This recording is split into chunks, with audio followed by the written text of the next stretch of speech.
ఇకపై మీకు ఇష్టమైన ఫేవరెట్ సీరియల్స్ యొక్క ఫుల్ ఎపిసోడ్స్ యూట్యూబ్లో అందుబాటులో ఉండవు. కేవలం సన్నెక్స్లో మాత్రమే ఫ్రీగా చూడొచ్చు. నువ్వు నాకు అమౌంట్ ఇవ్వక్కర్లేదు. అలాగే మేడం, వెంటనే చెప్పేస్తాను. చేసిన తప్పుని సరి చేసుకుంటాను. Thank you madam.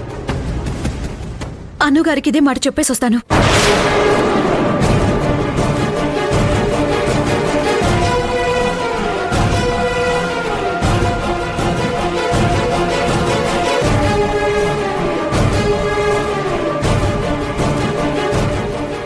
మీరు చెప్పినట్టే చేసేశాను మేడం. చేసే వృత్తికి కాస్త మర్యాద ఇవ్వండి.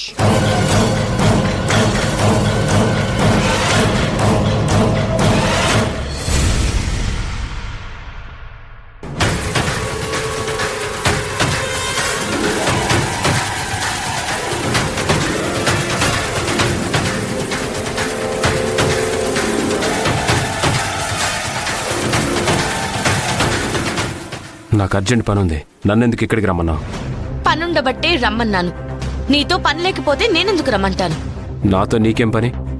జనరల్ గా ఆలోచిస్తే నీతో నాకు పని లేదు, నాతోనే నీకు పనుంది. నీతో కూడా నాకేం పని లేదు. కార్తీక్, నాతోనే నీకు పనుంది. ఆ పనిని వేరే వాళ్ళతో చేయించుకోవాలని చూసాం. ఎందుకు దొంగ తిరుగుడు వేషాలేస్తా? సుందరి, నువ్వేదో మనసులో పెట్టుకుని ఇలా మాట్లాడుతున్నావు. మనసులో పెట్టుకోవడానికి మనం ఏమైనా లవ్ చేసుకుంటున్నామా? మనసు మమతల గురించి మాట్లాడుతున్నాం. నీకు సగం అర్థమైంది, సగం అర్థం కాలేదు అన్నట్టుగా ఉన్నావు. కానీ నీకు పూర్తిగా అర్థమైందని నాకు తెలుసు. నేను దేని గురించి మాట్లాడుతున్నాను నీకు క్లారిటీ ఇస్తాను. నీకు 10 లక్షలు, నాకు 10 లక్షలు.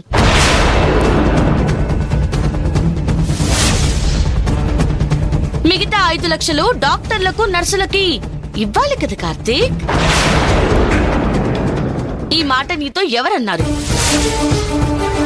ఎప్పుడన్నారు? ఇది కూడా తెలీదా? ఎందుకు షాక్ అవుతున్నావు? ఈ పాటికే నీకు పిక్చర్ అర్థమైందనుకుంటాను. తప్పు చేసిన ఆ స్వర్ణని పట్టుకుని 4 తగిలించి అను మేడం ముందుంచాల్సిన నువ్వు ఏం చేశావు?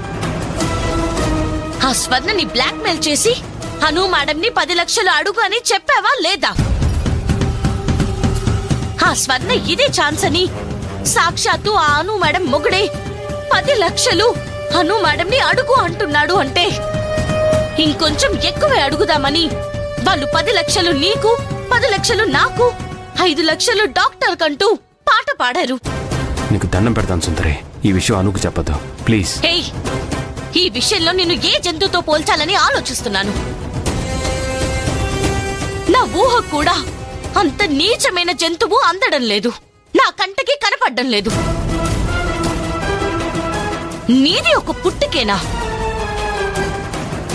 చీము నెత్తురున్న మనిషివేనా? నువ్వు నన్ను ఎన్నన్నా తిట్టు, ఈ విషయం మాత్రం అనుకు చెప్పదు ప్లీజ్. ఆపరా నీ నంగనాచి మాటలు, నీ దొంగ వేషాలు, నీ కపట నాటకాలు. రే కార్తీక్, నాలో వచ్చిన ఆవేశానికి ఏదైతే అది అయ్యిందని నేను చంపేయాలని డిసైడ్ అయ్యాను. కానీ కేవలం అను మేడం మోహన్ చూసి నిన్నేం చెయ్యలేకపోతున్నాను. నీ అంతట నువ్వు నిన్ను కొట్టమన్నావు చూడు, అప్పుడే నా దృష్టిలో నువ్వు చచ్చిపోయావు. ఇలా ఎన్నిసార్లు సిగ్గు లేకుండా చచ్చిపోతావు? మనుషుల మధ్య తిరుగుతున్న నువ్వు ఒక్కసారి మనిషివన్న విషయం గుర్తు తెచ్చుకో. అప్పుడైనా నువ్వు మనుషుల గురించి, వాళ్ళ మనసుల గురించి కొంచెమైనా ఆలోచిస్తావేమో. నువ్వు డబ్బు గురించే ఆలోచిస్తావు, కానీ నీ అను బేబీ బిడ్డ కోసం కనే కలల గురించి ఆలోచించడం లేదు. ఆ బిడ్డ సరోగసి పద్ధతిలో స్వర్ణ కడుపులో పెరుగుతుందని అను మేడం తినకుండా ఆ స్వర్ణకు తినిపించింది. బిడ్డ బాగుండాలని, ఎర్రగా బుర్రగా ఉండాలని కాశ్మీర్ నుంచి కుంకుమ పువ్వు తెప్పించి రోజు పాలలో వేసి స్వర్ణకి తాగించింది. ఇవన్నీ చేసిన అను మేడంకి స్వర్ణ కడుపులో అసలు పిండమే లేదంటే ఆమె గుండె ఆగిపోయింది. స్వర్ణ అసలు ప్రెగ్నెంటే కాదు అన్న మాటకి అను మేడం నోట మాట ఆగిపోయింది. తన మెదడు మొద్దు బారింది. టోటల్ గా అను మేడం పిచ్చిదైపోయింది.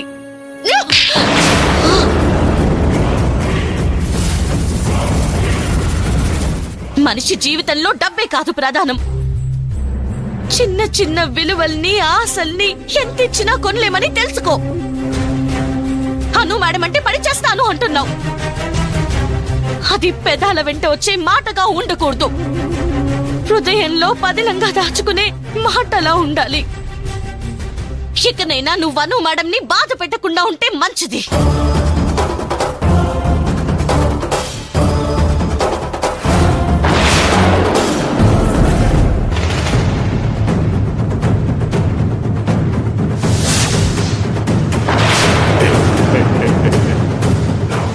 ఇప్పుడు వెళ్ళినావా? చెడామడ తిట్టి కొట్టి వెళ్ళిందంటే అది నీ పెళ్ళామే. అదే నా పెళ్ళాం గనక చేసిందనుకో, మటన్ మార్కెట్లో ముక్కలు కొట్టట్టు నరికి చంపేటోణ్ణి.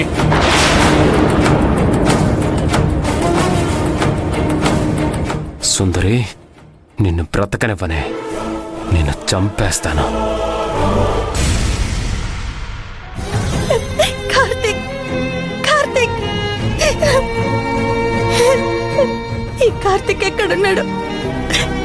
అసలు ఈ సరోగేట్ ఉమెన్ ఎవరో నాకిప్పుడు చెప్పేది ఒకే ఒకరు, డాక్టర్ బిందు గారు. నా బిడ్డ ఎవరి కడుపులో పెరుగుతుందో తెలుసుకోవాలి.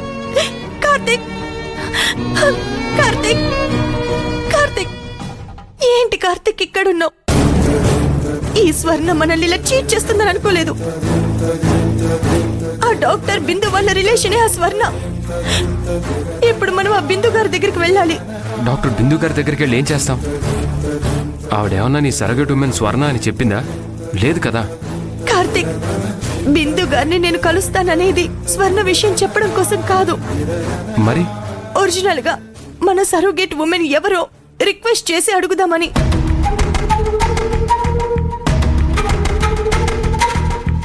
కార్తిక్, నీ చెంపేంటి అంత ఎర్రగా ఉంది? అది ఇదేదో చేతచ్చులా ఉంది. ఏం చేయాలి చెప్పు? ఆ స్వర్ణని నమ్మి మనంతట మనమే తెచ్చి ఇంట్లో పెట్టుకున్నందుకు నా చంపల్ని నేనే కొట్టుకున్నాను. కార్తిక్, ఆగు. ఇందులో నీ తప్పే ఉంది కార్తిక్. మనం అలా అనుకున్నామా? ఆ దొంగ మొహంది మన ఆరాటాన్ని కనిపెట్టి తనకి అవకాశంగా మార్చుకుంది. నువ్వేం ఇబ్బంది పడకు కార్తిక్. ఇబ్బంది పడొద్దంటే మన మనసు పడకుండా ఉంటుందా? ఖచ్చితంగా ఇబ్బంది పడుతుంది. చూడు కార్తిక్, జరిగిపోయిన విషయాల గురించి తలుచుకొని బాధపడొద్దు. నాకిప్పుడు మన బేబీ ఉన్న తల్లి కావాలి. అందుకే డాక్టర్ బిందు గారిని ఇమ్మీడియట్ గా కలుద్దాం. సరే అను baby.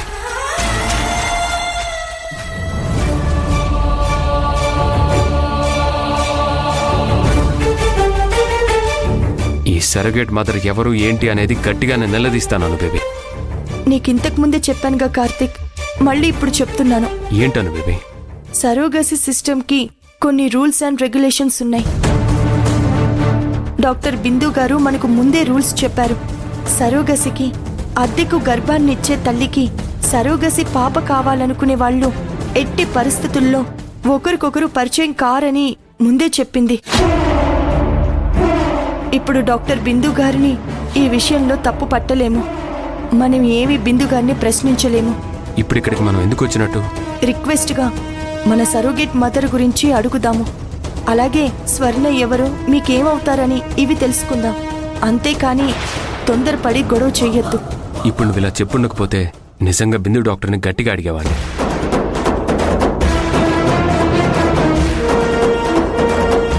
Hi madam. Hi Anu, how are you? ఏం బాగోలేను మేడం. వాట్? ఏమైందను?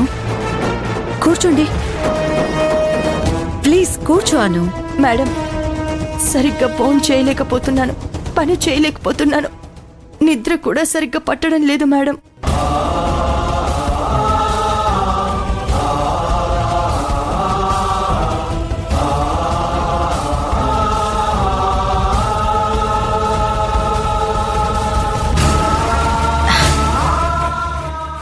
ఏం తేడా లేదను, అంత పర్ఫెక్ట్గా ఉంది. జబ్బు శరీరానికి లేదు మేడం, మరి మనసుకుంది. అర్థం కాలేదు. మేడం, నా సరోగేట్ మదర్ని ఒక్కసారి చూడాలనుంది మేడం. ఐ నో, ఈ సరోగసీ సిస్టమ్స్ అండ్ కండిషన్స్ చాలా స్ట్రిక్ట్ గా ఉంటాయి. మీకు నేను ఇవన్నీ ముందే చెప్పాను.